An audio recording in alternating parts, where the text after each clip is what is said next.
Mga master, uploaded na po sa Official Gazette of the Philippines itong Executive Order number 84 Series of 2025.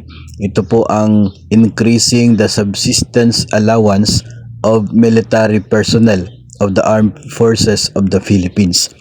Matagal na rin po itong hinihintay ng atin pong mga kasundaluhan dahil last year pa po ay pinangako na po ang pagtaas sa kanila pong subsistence allowance.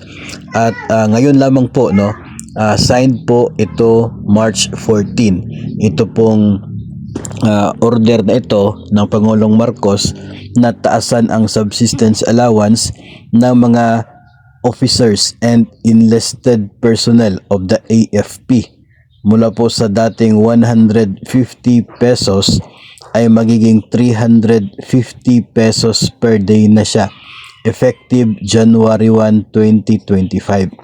So since March 14 na po lumabas yung order, ay aasahan na matatanggap ng mga eligible personnel yung 3 buwan na differential or kulang sa kanila pong natanggap na allowance. So para po ito sa mga opisyal at empleyado ng Armed Forces of the Philippines.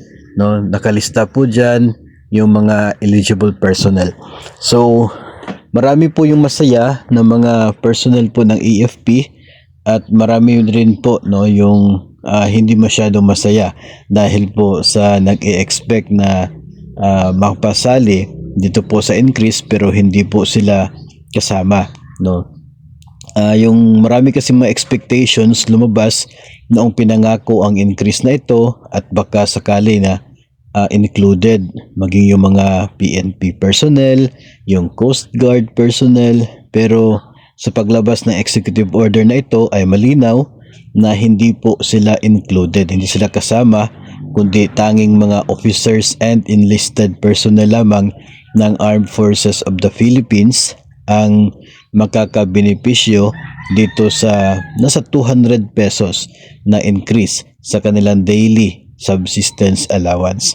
So ato na lamang pong abangan at baka mayroong separate order for other men in uniform pero hindi po tayo sigurado dyan.